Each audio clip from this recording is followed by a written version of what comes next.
আমরা ইলেকশন চাই, সিলেকশন চাই না। এই নির্বাচন একটি ডিজাইনের মাধ্যমে সম্পন্ন করে জনগণের ভোটাধিকারকে আবার হরণ করার পায়তারার ষড়যন্ত্র চলছে। যদি সেরকম তৈরি করা নির্বাচন হয়, বিদেশের ডিজাইনে নির্বাচন হয়,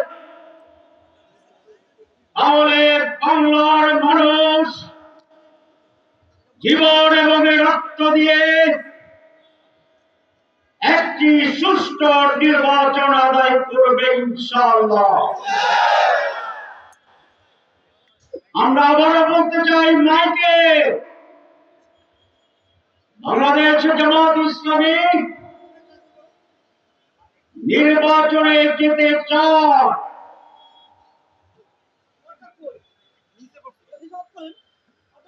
কিন্তু তার আগে সুষ্ঠু নির্বাচন হওয়ার বিষয়গুলো জনসমক্ষে উদ্ভাসিত হতে হবে, পরিষ্কার হতে হবে, আনন্দমুখর পরিবেশ তৈরি করতে হবে। সরকার যেই ঘোষণাপত্র দিয়েছে, একটি মাত্র দল অভিনন্দন জানিয়েছে, বাকি সকলে ইতিবাচক বলে বলেছে যদি এটা করা হয়, যদি ওটা করা হয়, যদি এটা করা হয়, তাহলে মেজরিটি দল শর্তহীন ভাবে এই ঘোষণাকে গ্রহণ করে না। নির্বাচনে আমরা বলেছি সুষ্ঠু নির্বাচনের জন্য সংস্কার জরুরি। সরকার বলেছে, প্রধান উপদেষ্টা বলেছেন, মাসের পর মাস সংস্কার কমিশন করে আমাদের প্রচুর সময় নিয়েছেন, ব্রেনস্টর্মিং হয়েছে। সব কিছুতে ঐক্যমত হওয়ার পরে তারা বলছেন এটার কোন আইনি ভিত্তি নাই। তাহলে আইনি ভিত্তি যদি না থাকে, তাহলে সংস্কার কি হয়েছে? ইমানের 3 অংশ, মুখে উচ্চারণ, মনে মনে বিশ্বাস এবং কর্মে বাস্তবায়ন। সংস্কারের 3 অংশ, ঐক্যমত্য পোষণ, আইনি মর্যাদা প্রদান এবং সেটাকে কার্যকর করো। আমাদের সরকার মুখে স্বীকার করছে, আর দুটা করে না। ইমান আনছে, সংস্কার হয়েছে। আপনি বলছেন সংস্কারের জরুরি, এখন সংস্কার ছাড়া আপনি কি করতে চান? আমরা চাই যে সমস্ত জায়গায় সংস্কারে আমরা একমত হয়েছি, সেগুলোকে আইনের মাধ্যমে আগামী নির্বাচন হতে হবে। আমাদের বন্ধুরা বলেন সংস্কার আমরা পার্লামেন্টে গিয়ে করবো। যদি আপনারা পার্লামেন্টে গিয়ে করেন, এখন করতে অসুবিধা, তাহলে कुछ काला है और नहीं है, কি বলেন, হায় আর নেই হয়। এই কোন কালো দাগ নিয়ে জনগণ বিতর্কিত নির্বাচন আর চায় না। অনেকে বলছেন আমরা কি আর বুঝি না। গতকালকের একটা সার্ভে রিপোর্ট দেখেছেন, 71% লোক পিয়ারের পক্ষে। তাহলে আমরা যারা রাজনীতিবিদ, যারা আমরা বুঝি না, মূর্খ জনগণ তো বুঝবে। যদি তারা না বুঝে, তাহলে আপনি বুঝেন না এটা ঠিক, আপনি বুঝেও বুঝেন না কোনটা ঠিক। আমরা বলছি যে আমরা গণতন্ত্রের পক্ষে, তো তো গণতন্ত্র হচ্ছে মেজরিটি মাস্ট বি গ্যারান্টেড, এটা গণতন্ত্র। 71 লোক কি মেজরিটি না মাইনরিটি? ওনারা 71 লিখতে কিভাবে লিখতে হয়? 7-1 7-1 চশমার কারণে একটু উল্টা দেখছে 17। সকলে মিলে একটি অবাধ সুষ্ঠু পার্টিসিপেটরি অংশগ্রহণমূলক, অনেকে বলে আপনি অংশগ্রহণমূলক বলেন, এটাকে আমেরিকি বুঝান? নো, জনগণের অংশগ্রহণমূলক। এর আগে বলছে তো জনগণ আসতো, ভূতেরা আসতো, ফেতনি আসতো, শয়তান আসতো, ব্যালট বাক্স মানুষ সারা ভর্তি হয়ে যেত। এবার সেই পরিস্থিতি হলে বাংলাদেশ টিকবে না, স্বাধীনতা টিকবে না। সুতরাং রাজনীতিবিদদের প্রজ্ঞার পরিচয় দিতে হবে।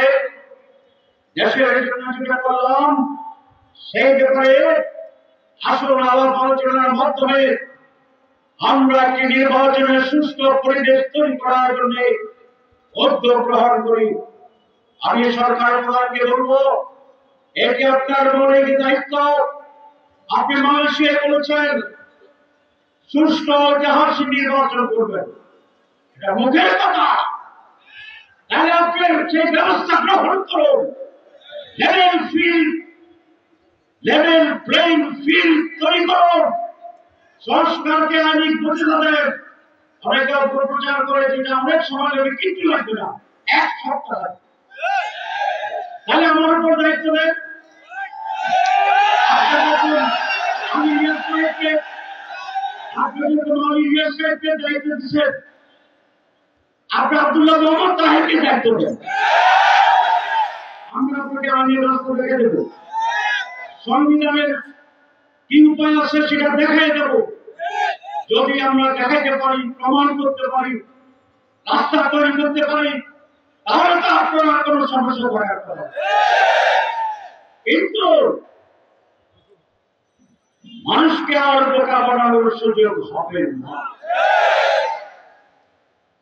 মানুষ ঐক্যবদ্ধ। কেউ বলে যে আমরা ক্ষমতায় গেলে করবো, তাহলে ওনাদের ক্ষমতায় যাবেন, এটা প্রায় নিশ্চয়তা পাচ্ছেন, ঠিক আছে না? তাহলে ভোটের আগে যদি একটা দল ক্ষমতায় যাওয়ার নিশ্চয়তা পান, তাহলে ইলেকশনটা কেমন হবে এটা কি বোঝা যায় না? যায় না। আপনাদের কথা কিন্তু ভাগ। আমরা জামাত ইসলামী, এদেশের মানুষ অনেক গুণা দল, আমরা আলাপ আলোচনা করছি। আমরা সকলে এই দেশের কল্যাণ চাই, আমরা নির্বাচন ডেমোক্রেসি চাই, আমরা নির্বাচন সুস্থ এবং জনগণের পার্টিসিপেটরি উৎসবমুখর নির্বাচন চাই। যারা এই নির্বাচনে এই পরিবেশ তৈরিতে নানা কথায় নানা অজুহাতে বাধা সৃষ্টি করে ধূম্রজাল তৈরি করে, তাই নির্বাচন নিয়ে ষড়যন্ত্র করছে। আমি এই কথা বলে শেষ করতে চাই। প্রিয় দেশবাসী, এই দেশ আমাদের, আপনাদের সকলের। এই দেশ কোন পদ্ধতির চলবে সেই সিদ্ধান্ত নেওয়ার ক্ষমতা জনগণের, আপনাদের। আসল নির্ধারিত সময়ে একটি সুষ্ঠু নির্বাচনের জন্য নির্বাচনের পূর্বে যে দাবিগুলো, যে ব্যবস্থা গ্রহণ করা দরকার, সেইটা যেন সরকার গ্রহণ করতে বাধ্য হয়, আমরা সেই দাবিকে জোরদার করতে চাই। আসুন সকল দলকে বলবো, আমরা রাউন্ড টেবিলে বেশি মন খোলা রেখে সুষ্ঠু নির্বাচনের সাথে আলাপ আলোচনার মাধ্যমে একটি সঠিক রাস্তা তৈরি করি। আর জনগণ অনেক সচেতন, কোন দলকে তারা অন্ধভাবে সমর্থন করে না। শুধু আগামী নির্বাচনে আপনারা কি সত্যের পক্ষে থাকবেন? দুর্নীতির বিরুদ্ধে থাকবেন? চাঁদাবাজের বিরুদ্ধে থাকবেন? ইনশাআল্লাহ আগামী নির্বাচনে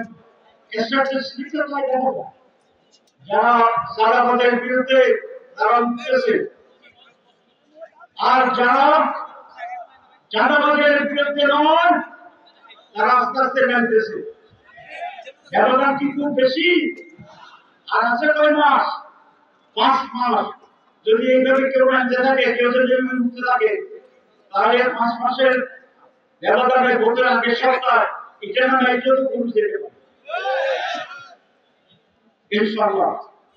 এদেশের মানুষ যেমনি হাসিনাকে দাঁড়িয়েছে, সুরাচারকে পতন ঘটিয়েছে, তারা দুর্নীতিমুক্ত ডেমোক্রেটিক জনগণের অধিকার সম্পন্ন একটি বাংলাদেশ গড়ে তোলার জন্য ঐতিহাসিক ভূমিকা পালন করবে আগামী নির্বাচন।